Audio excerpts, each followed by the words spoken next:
So welcome to round 5 here at GP Utrecht. On the left of our screen, that's Lucas Blahon. He's up against Petr Zahurk.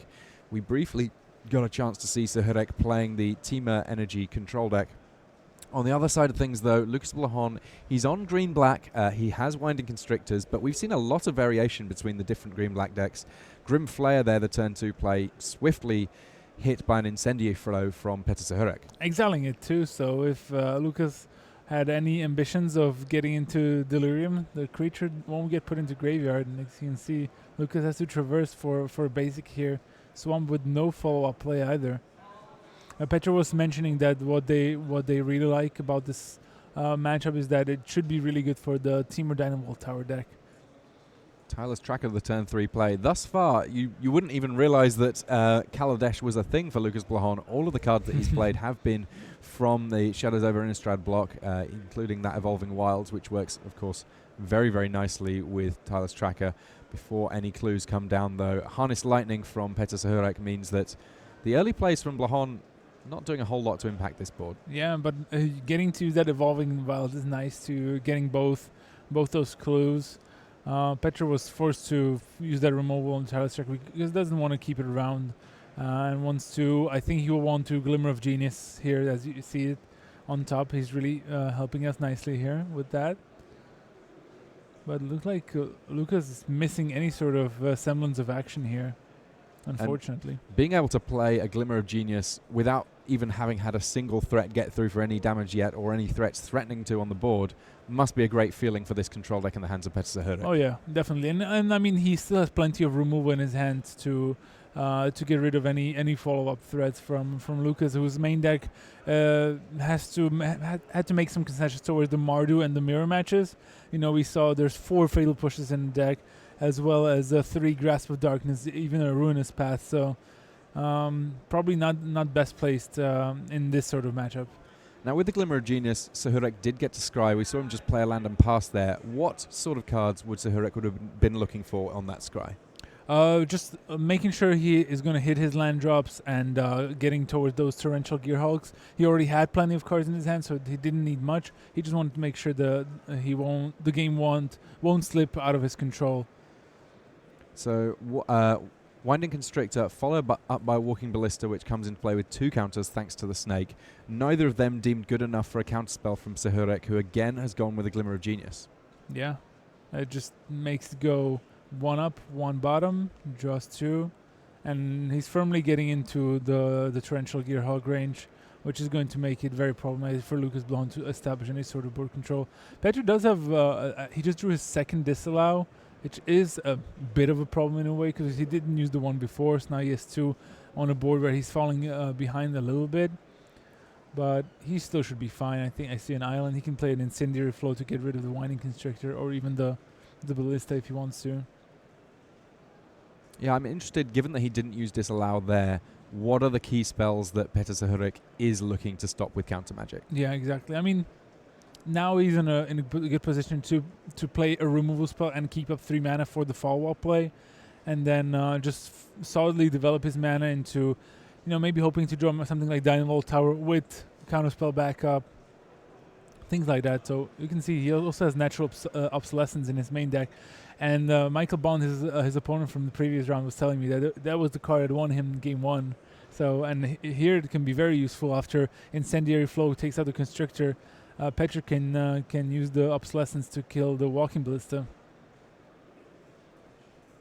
Now, of course, Walking Ballista does kind of have the natural protection from being put on the bottom of a deck if you can just start throwing those counters around. Yeah, especially now that Lucas was like, it's a swing, put a counter on it. In response, Petr is going to use the Obsolescence, and Lucas is going to ping Petr for the first 2 points of damage in this game. And now, yeah, at least that's delirious. Yeah, that was the last card type that Lucas needed, the artifact going to the graveyard, meaning that now Traverse the Unbound, in addition to fetching basic lands, it fetches non-basics and any creature that you like, and it looks like the creature that Lucas has gone for is Verdurous Gearhulk there, one of the bigger threats in the green-black deck. Yeah, and very important to make sure you have a board position that is not vulnerable to burn spells, as well as the Torrential Gearhulk coming in during combat and blocking your smaller creatures. Both of these players from the Czech Republic, there's a relatively large amount of competition for who's going to be leading the race from the Czech Republic. Martin User, of course, had a top 8 at the last Pro Tour. Petr Zahurk has been in great spot recently on that also. And also, don't forget Andrzej Strasky. Jan Ksander is the up-and-comer also with a Pro Tour top 8 now under his belt. And he's perennially good at GPs for some reason. Only playing, started playing a couple of years ago, but he's already tearing it up. Very talented player. So Czech Republic always the hotbed of magic in Middle and Eastern Europe. So a disallow there on Verdus Gearhulk. I'm sure we'll see plenty more from the players from Czechia soon enough. The Czechia nationals are going to be I like that you use Czechia. I like it. And now that Google says it, it's widely known. And to me, whenever someone says it, it's still funny. But that's because, they're our brothers to the west and we tend to make fun of them. So Czechia. Yeah, okay, sure. I can get behind that. It's official. Another Rogue Refiner coming down for Petr Zahurk. His energy count just going through the roof here. Hasn't really found a good reason to use any of it just yet. Another Traverse the Elvenwald coming from Lucas Blahon. This one getting countered by Negate from Petr Zahurk, who still has mana up for yet another counterspell if he so chooses. Yeah, he's running out of cards though, but he has the Harness Lightning for a creature. He also has a Shielded Ether Thief, which he could use to start turning that energy into cards. And yeah, it's time for Lucas to start killing these creatures as they were eating at his life tool. But I know that Petr has another one. More energy. When they're looking for the second die, because the 12-sided die is not enough to keep track of the amount of energy, you know that these Dynavolt Tower decks are in a good spot. Yeah. It's never a good sign, is it? Now, I think it's time for Petr to flash in that Ether Thief. Because at worst, it's going to eat a removal spell that otherwise would be aimed at the Rogue Refiners, which are beating down successfully. Yeah, Fatal push that. It's a removal spell that cannot be played on the Rogue Refiners. But I mean, it can be played on them, it just won't do anything. Yeah, exactly. Not without Revolt triggered. Another Grasp of Darkness dealing with another Rogue Refiner. But Petr Zahurk here, he's not in a hurry. He's got a lot of good things going on, and as soon as that Torrential Gearhulk comes down, Lucas Blahon, a well seasoned control player, he's simply just going to scoop up his cards. Yeah, he knows what is up exactly, and his draw just did not cooperate in this matchup. But on the other hand, at least he can board in a lot of really good cards. He has Transgresses, Obnixilus, Pick the Brain, Ishkana, Liliana, Gonti, like a lot of good cards. So now we're getting a chance to jump across to a match that's a little bit lower down in our standings. Both these players on 2 and 2. Dan Circle on the left of our screen. He's on Mardu Vehicles. And on the other side, Travis Wu with an interesting looking Timur deck. It's an Aetherworks Marvel deck. Already one Ulamog in the graveyard. And with 7 energy, we might see the wheel spun again soon enough. Yeah, there's World Breakers, there's Chandras. Yeah, all the traditional stuff you would expect from Aetherworks Marvel deck now that Emrakul is banned. On the other hand, Dan Circle is actually, I wouldn't call it Mardu Vehicles. I think it's a red-white humans deck because there's a Thales Lieutenant and I see a Henry Garrison in a graveyard. So, and Metallic Mimic makes that even more apparent that it's actually red-white humans. Interesting stuff. And yeah, the Aetherworks Marvel deck on the other side of things, I like Aetherworks Marvel a lot just because the moment where you do just activate it, look at the top 6. It's an exciting moment in Magic. You basically get 6 opportunities to top deck. It obviously was problematic with Emrakul. There are them that would say it's still fairly problematic when you are able to throw an Ulamog or similar into play. We'll see what Travis Wu is able to hit here. It looks like he's had a bit of a rough start to his tournament, starting out at 2 and 2. Yeah. Gonna have to right that ship if he's going to make it into day 2. Yeah, I assume he did have 2 buys that you can get out of Planeswalker points, or at least 1. That's for sure, because we know he has been playing GPs. He had a GP top 8 already in the past year. He was actually at the Pro Tour as well. Yeah. He made a relatively deep run, but wasn't able to lock up another Pro Tour invite, I don't believe, from his finish there. Yeah, he was doing decently enough towards the end of the second draft and early, but then it kind of petered out, and he never quite managed to hit the top tables. Now then, Travis, are you going to activate that Aetherworks Marvel before we have to go back to our other match? Because we do want to try and make sure that we get all of our main match in, regardless of how much jumping around we do. Thales Lieutenant there in play already, a 4/4. And between it and the metallic Mimic, there's going to be a lot of counters flying around whenever any creatures come into play. Yeah, which is needed because those Roller Virtuoses also can be quite annoying with creating Thopters that there are decent blocking creatures with low toughness. Okay, Declaration in Stone, that can deal with something. It's going to force Travis, if he wants to pull the trigger on making Thopters, now's the time. Well, he might just save up. Might actually be happy about it. In a way. Because if he makes... Yeah, he can make a Thopter. But he can also keep Aetherworks Marvel energy up. Yeah, sacrificing clues with Aetherworks Marvel in play does mean that you've got a way of generating energy. Exactly.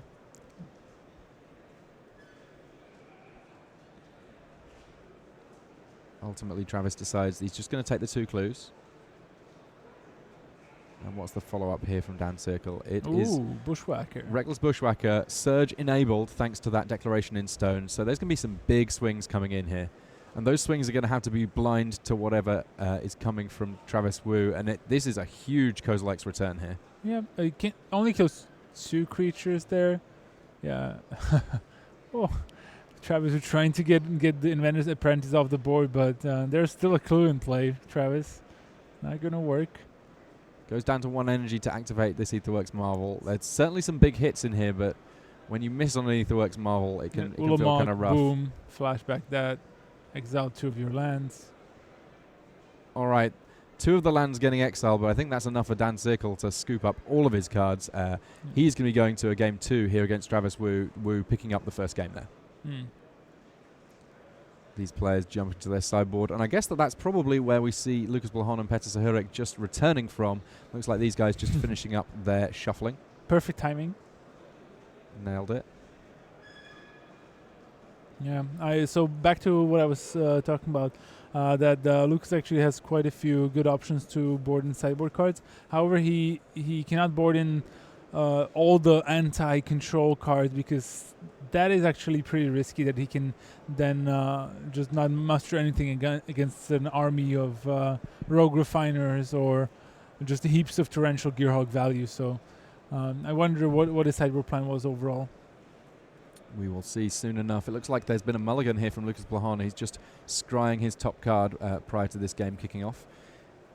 On the play, having to go to 6, certainly not ideal. And starting with an Evolving Wilds when you have scryed to the top, it changes the way that you play that Evolving Wilds slightly. Yeah, he really wanted to draw that forest, it seemed, so he's going to get the opportunity now. Has to traverse the Elven World. A temptation here just to activate the Evolving Wilds at the same time, save a little bit of time. I don't think that at this point he's trying to fool Petr Zahurk into thinking that his colors may be any different. Yeah. He's like, yeah, of course. Hey, look, I found this swamp. There it is. Yeah, I don't think it matters at this point. Like, there's not much to be gained from hiding this sort of information. This just speeds it up. But these players have known each other for a long time. They've tested for years together. Before they split between testing teams overall, so I don't think that anyone is going to try to catch the other. Yeah, transgress the mind here from Lucas Blahon. He's going to take a good old look at what's going on in Petr Zahurk's hand. A little bit of action here. Disallow Glimmer of Genius. There is that Harness Lightning, and then Natural Obsolescence of the spells, along with Ether Hub and a Mountain there. Yeah, so now disallow Denial Tower or Glimmer of Genius, and it really depends on what Lucas has going on in his hand.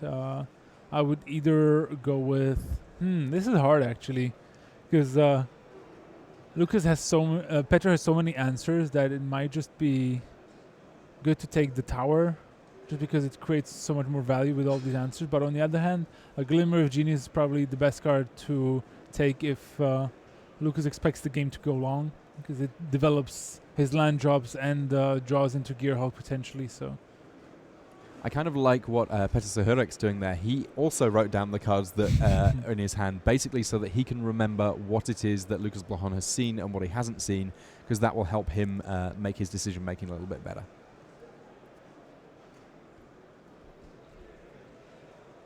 All right, so goes for the Glimmer.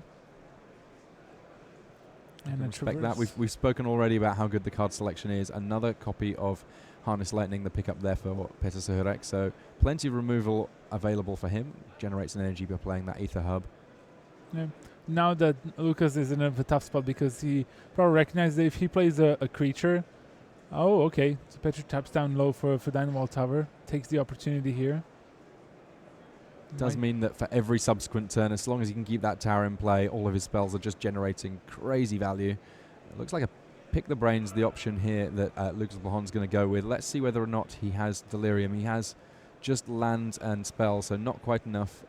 Still gets to hit that disallow though. So now it's 2 copies of Harness Lightning, 1 Natural Obsolescence and a land, and the pickup there was an Anticipate for Petr Zahurk. But this, I think Lucas's ultimate plan is hope to draw a land to land Obnixilis Reignited and plus it, and hope that Petr will not have anything to use his. Well, he will make sure that he has nothing to use his Harness Lightning on, won't have other ways to generate energy. Now that Petr only drew Anticipate, that plan could actually work, but Lucas does need a land here. Anticipate coming from Petr Zahurk. That's the first energy generator that he's had thanks to the Dynavolt Tower. Not a bad Anticipate. There's 3 good cards, but I think he was hoping maybe for a negate or something similar. I mean, there's a temptation here.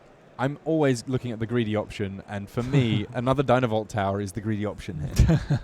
Yeah, but I don't think it's the right option. Yeah, he's gone with Torrential Gearhulk. Already some good choices in the graveyard. Land? Oof, Blooming Marsh. Awkward. So I Not think quite on time there with the Blooming Marsh. yeah, it's going to take Gonti. Just a good creature to have because even though there's the Harness Lightning. Yeah, even once Gonti's gone, Yeah. the card that's exiled and remains castable by Lucas Blahon. Exactly. It did not take him long to figure out which card he wanted from Petr Zahurk's deck. Yeah, the selection was the I think I saw 2 lands, Attune with Ether, and 1 more card. I wasn't sure what it was. Yeah, Luke's one of those players that I would say that his pace of play is highly variable. When he needs to play fast, he absolutely can. This is a player with a lot of experience and a lot of talent. But equally, if he knows he's got time to make a decision, he'll take it. Yeah. So we get the info that Lucas actually from that Gonti, he hit 3 lands and Attune with Ether. So he took the Attune. Both of these decks looking to fix their mana one way or another. Of course, having to be careful in this instance that Attune with the Ether goes to the correct graveyard because both these players are using the same sleeves. Couple of points of energy, and here is Obnixilis. Petr Zahurk still busily shuffling Lucas Blahon's deck, effectively buying himself some time to think, but is there a counterspell in that hand? No, there is not. Immediately a tick up there. Lucas Blahon taking a couple of points, but at the same time gaining himself a card. Yeah, he's taking down the Obnixilis as much as he can here. He drew release the Gremlins. He doesn't have a 6 land for a Torrential Gearhulk, and he still has a Natural Obsolescence, which doesn't do anything on this board. And now Lucas can really start milking the Obnixilis for value, plussing every turn. And with the amount of discard spells in Lucas's deck, there's always a lot of business to be drawn. Look at that, more business. Gonti, boom. And with Gonti, kind of the average draw from your opponent's deck in this matchup is kind of a removal spell, right? Yeah. Glimmer, Harness Lightning, Incendiary Flow. Lots to choose from. Will Lucas Blahon be able to resist the urge of drawing extra cards? It looks like the answer to that is nope. Yeah. Puts a Glimmer of Genius face down. He'll be able to cast that for 4 mana of any color. Follows up with a Winding Constrictor and passes things back to Zahurk. Yeah. He's in a tough spot. He's just 1 land short. There was maybe I think Lucas played really well because there was a point where Petr could have just played the Harness Lightning on the Gonti, not spend any energy on it to generate 5, so that he would go up to 5. But at that point, Obnixilis was up to 4 counters, not 3, so out of the Dynavolt Tower range. So this just makes it that much tougher for Petr to find a way to handle all of the threats that are on the table. And you can see he doesn't like any of these options. Yeah, doesn't have quite enough mana to be able to cast Torrential Gearhulk just yet. Isn't able to generate quite enough energy to get any of his various engines going. Uses Harness Lightning end of turn to deal with Gonti. He drew another Dynavolt Tower, which will be great if he manages to draw like an anticipate or something, or maybe even land to play the Gearhulk and get in one of the instants from his graveyard. I kind of like an Attune with the Ether. Generate 6 Oh energy. yeah, that would be great Find too. a land. Get everything up and moving. Then you'd need only one more spell to activate both towers at the same time, offing Ob Nixilis.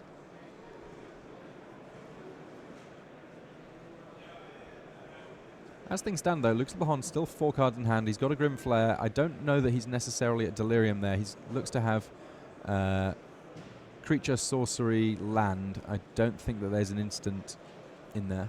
No.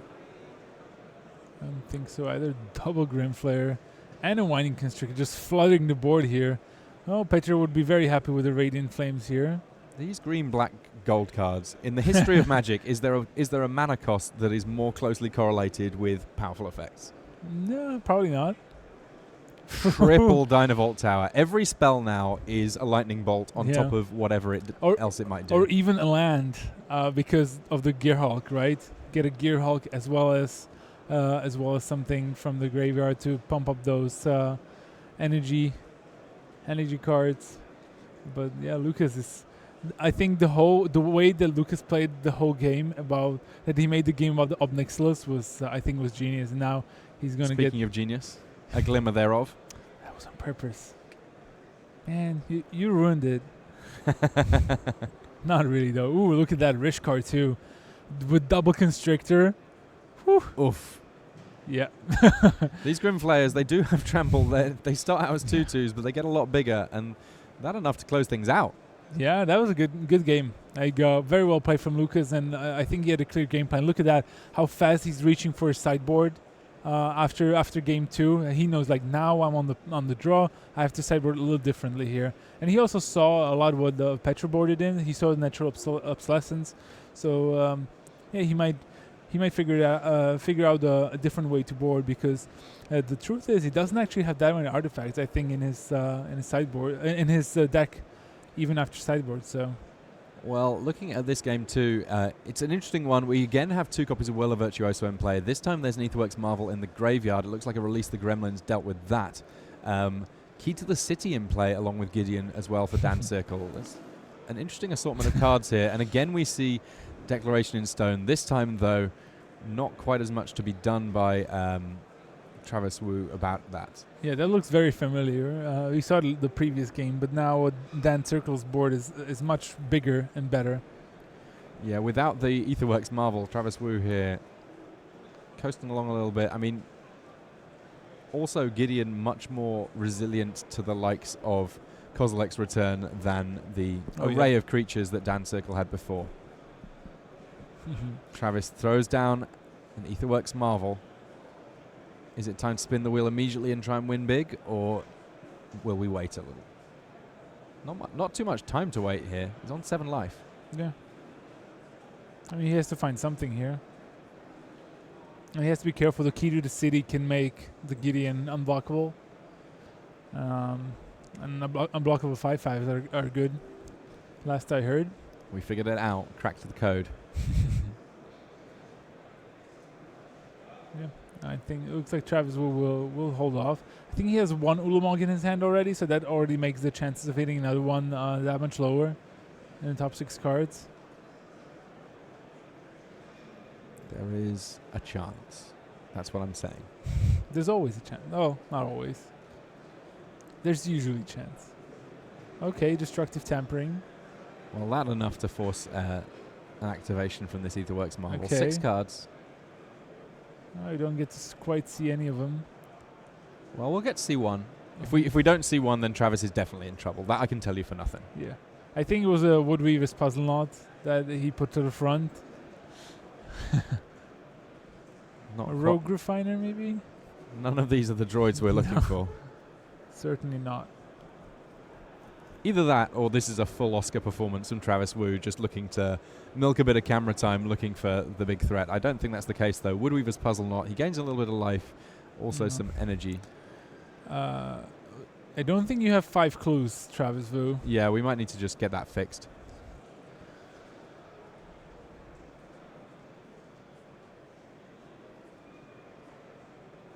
Yeah, initially added to the clues rather than energy, and then didn't quite manage Added to both. drop it down. Yeah. So big swing though for 7. Yeah, there we go. Lovely stuff.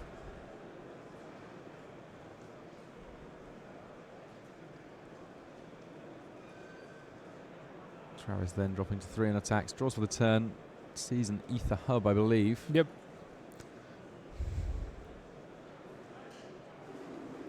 Kodlak's return helps a little bit, but I think that this might be pretty much close to the end of things for Travis Wu here. We have heard that we got our deciding game starting between Lucas Blahon and Petr Zahurk, so we're going to jump across to that so we can catch the end of that very back and forth match that we've seen between the two Platinum Pros. Yeah, and I don't think this game is too long for this world, so I think Dan Zahurk is going to even it out if he draws anything. So, all right, there we go. This is interesting. Early transgress from Lucas Blahon seeing Confiscation Coup, Dynamo Tower, Torrential Gearhawk. Not a great hand from Petr Zahurk, and the tower hits the bin. Yeah, nothing going for Petr Zahurk in the early to mid game here, but he does immediately top deck a Rogue Refiner, Nice. so he's going to get to draw another card, generate a couple of energy. I mean, it's not quite a Dynavolt tower, but it's a step in the right direction. Yeah, it's a good card. It's a good blocker. I think it was a good draw. It just keeps you going furthermore, and the body on the board is just very important. Lucas in a bit of a tight spot. I think he has to traverse for a basic land here, and I assume he's trying to plan out his next couple of turns.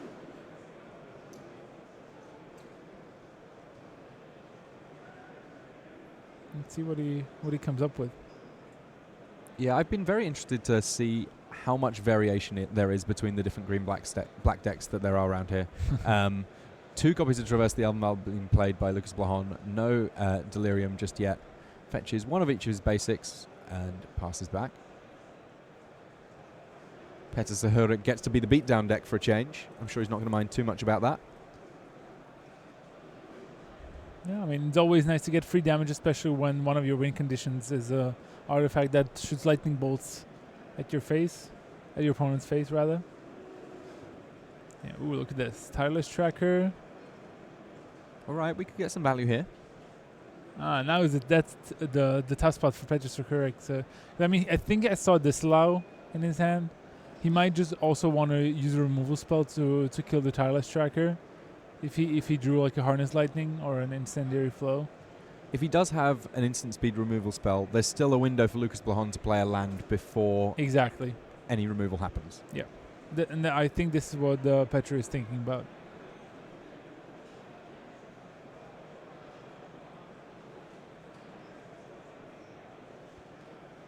A little wince there from Zahurk as he tries to figure out the best way of navigating this decision.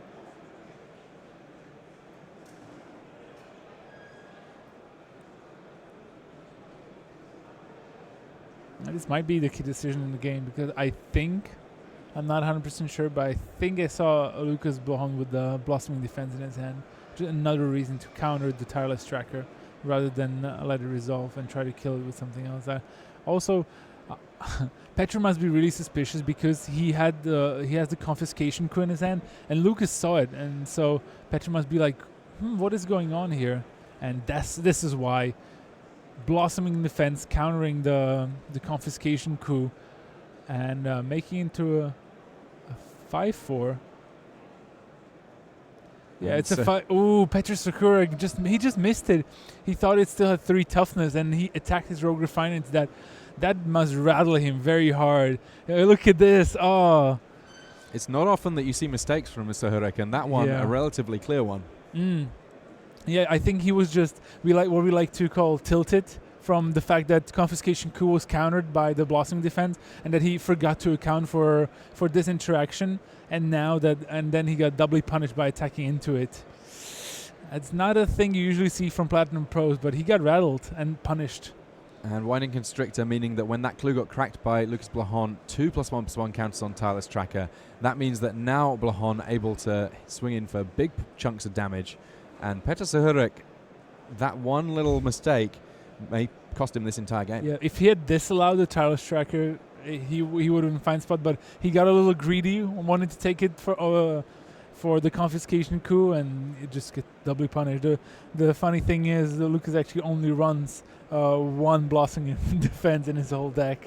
I think that's going to be one that Petr Zahurk ends up hearing about for a while. Yep. He's going to get that thrown into his face quite a bit. Well, here's Dynavolt Tower from Zahurk. He's already on 3 energy, so any spell will get him up to 5. And now he gets to kill the Tireless Tracker. He's still a little bit rattled, as you can see. With 4 energy still left on the Dynavolt Tower after Harness Lightning, he's going to have answers to Winding Constrictor soon enough. Yeah, but now he's going to get doubly punished because I think Lucas has a Verder's Gearhulk in his hand and Petr is tapped out. So I think Lucas is just trying to figure out if this is the best way to maximize counters, and I think he's going to go for 2 and 2.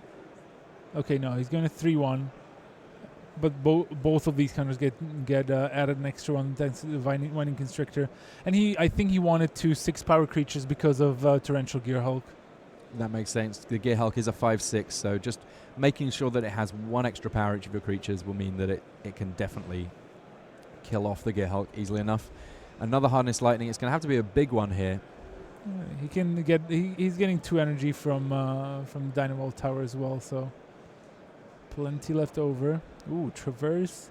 Creature instant sorcery in his graveyard, so he can't search up anything just yet. But plenty of cards for Lucas here, and a 6/6 on the board. Yeah, Petr will be very unhappy with himself. Maybe already looking at his friends behind him, like saying, like, "Oh, dude, I screwed it up." It's the sort of thing that if it weren't on camera, he might be able to say, "Well, I was playing Lucas." You know, sometimes you don't win them all. Yeah. We know. Lucas has a lot of good cards still for this board. I think I saw Nissa, Grimflayer, another Tireless Tracker as well. He still has the Clue in play as well.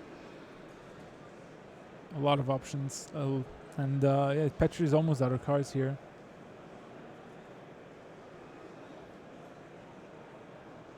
Yeah, pick the brains. If he wants, Lucas can just reinforce the lack of cards in hand, and it looks like that's exactly what he's going to do here. Disallow coming from Zahurk. Yeah, but baited out the counter spell. Now he can land still a small Grimflayer, right? Yeah. Still But with Zahurk on 3, it's not going to take too much for this to change. And now it's a spot where if he'd cast Nissa rather than pick the brains and it still made a counter spell, he would have had Delirium. Yep. True. And now Petr got the Ether Hub, so the 6th untapped land. He's up to 5 energy. He also has the Gearhulk, so there's definitely something he could do there. For example, play the Gearhulk and Harness Lightning the green Gearhulk away from Lucas. Yeah, and that part of the reason the pick the brain is so important to counter. Lucas Blahon will of course know when there's 2 cards in hand and I play a discard spell targeting you and you counter it, that last card has to be a good one. Yeah, and Lucas drew a very good card of his own. He drew Obnixilis Reignited. He's going to attack just with the 6/6 Gearhulk. It's going to force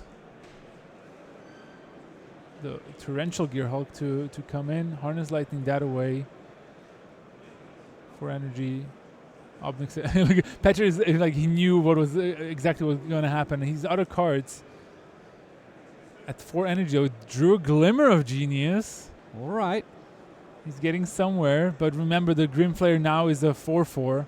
Yeah, because of artifact hidden graveyard. So even though he can shoot down the Obnixilis, he has to find a way to deal with the Grimflayer first. And I think he drew a shielded Ether Thief. Might help. It might be another Glimmer actually. Oh, it might be. Yeah, it's another Glimmer. There's the handshake.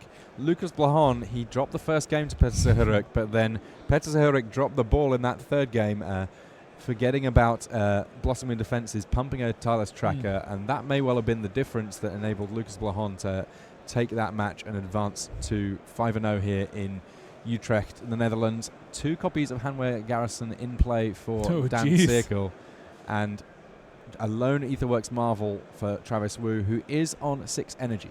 And who has double Ulamog already in hand. So the chances of hitting more with the Marvel. Yep. So he's going for it. What does he need here? Like a big sweeper?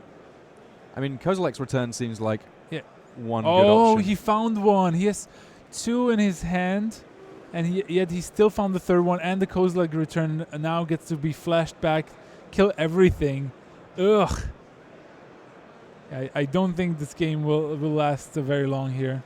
Yeah, Unless we have a declaration in stone. Oh yeah, we do. Okay. Phew. Ulamog came along. He had his dinner, but he did not have time for dessert. Yeah. And now Travis Wu has to rebuild from scratch. He's gonna dig with the clue. Gains 1 energy from the Aetherworks Marvel just from that going. He could have played another Aetherworks Marvel before that, but he's gonna dig for some basics. Every one of his remaining Ulamogs is in Travis Wu's hand. He drew the third one? He drew the 4th of Oh, 4. the 4th one, yeah. So he has 3 Ulamog in hand. This is not the place where you want your Ulamogs to be. It's going to take a bit of work to get up to the mana, to cast them naturally. And Dan Circle's Red-White Humans deck, I would assume, is fairly aggressive.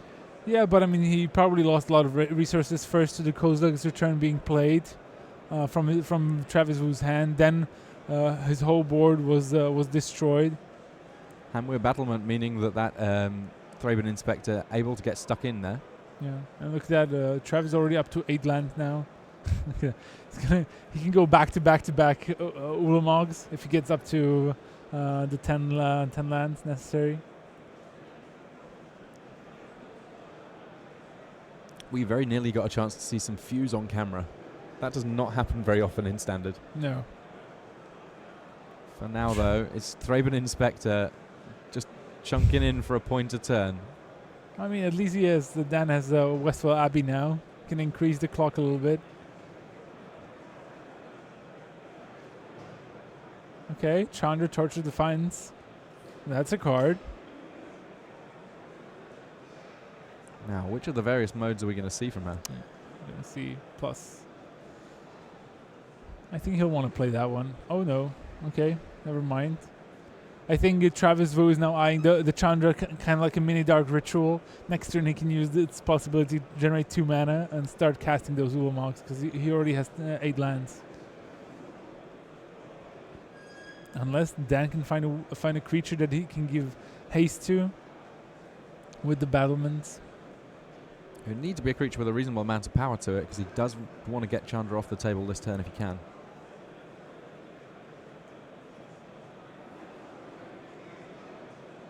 What is that?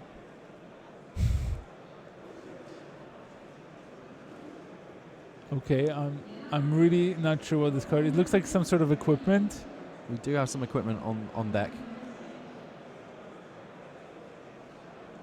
Okay. Jeez. Twitch chat, we might need a little bit of help on this one. In the meantime, though, Travis desperately looking for just a little bit of land. More copies of Aetherworks Marvel coming his way. He's got a full house. 2 Aetherworks Marvel, 3 Ulamog. Okay, so we're getting info. Stone Forge Masterwork. Lovely stuff. Thanks, chat. What would we do without you? Well, we would just be broadcasting for ourselves. That'd be Probably. miserable. All right, equipped creature gets +1/+1 for each other creature you control that shares a creature type with it. Makes sense, but in the meantime... Yeah, makes sense. Here's an Ulamog. Deal with that.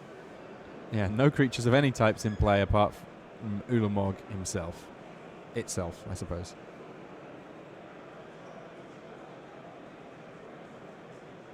So Ulamog is not going to take very long to chomp through Dan Circle's deck here. Okay, release the Gremlins on the Aetherworks Marvel. Not where you want to be when you're staring down an Ulamog and a Chandra Torture Defiance. Potentially one of a few Ulamogs. Boom. Eat 20 cards. Are we going to see the T-Ulamog? We might. Ulamog. I want to see it. And I don't think that there's too many particularly problematic permanents here to deal with, but it's a classy play. Oh, yeah. It is happening. Looks like Tiwu's a classy gen. He's taking out the Gremlin and the Hanweb Alban. Exiled. Okay, dance circle. I think your time is up. Another release the Gremlins. I don't think it's that great against Etherworks Marvel. Dan just counting his library. Do I have more than 20? Is there any way? But Travis Wu is still on 20 lives, so... Yeah, and there's the handshake, and Travis Wu takes it and still remains somewhat alive for top 8 early here on day 2 with a 3-2 record, though. That is the end of that one. Travis Wu picking it up, advancing to 3-2 here. We have just one match going on in our feature match area, in our cameras area, but we might get a chance to move Pro Tour winner Martin Dang across into the feature match zone as well, and his opponent Loic Le Briand from France. Yep. We have Valentin Mackel still playing Louis Deltour of France, though, at our third table. Yeah, and we'll see if Martin Dang with Loic, if they're already in game 3, it's unlikely that we're going to see them. But yeah, well, we'll let the judges and our other staff figure that one out. And yeah, let's head on over to Valentin Mackel and Louis Deltour. I think Louis is on the Mardu vehicles. Yep, he was asking for some cards, and I think Valentin Mackel has just won with his 4-color Sahili deck, one way or another. Yeah, the 4-color Sahili deck. Or maybe he has lost. Look at the board from Louis Deltour. No, but Louis has won 2-0. Yeah, Louis has won. I mean, his board was too big. I only kept looking at the left side to try to find the Sahili combo, but yeah, it looked like the Mardu vehicles crushing it. Big wins there on all sides. Louis Deltour now advancing to 5-0, and to give you an idea, it was Lucas Blahon who picked up the match against Petr Zahurk, so he's also now 5-0. Zahurk advancing to 4-1 after that round. That's the end of our live game, so we will have some replays for you after these messages.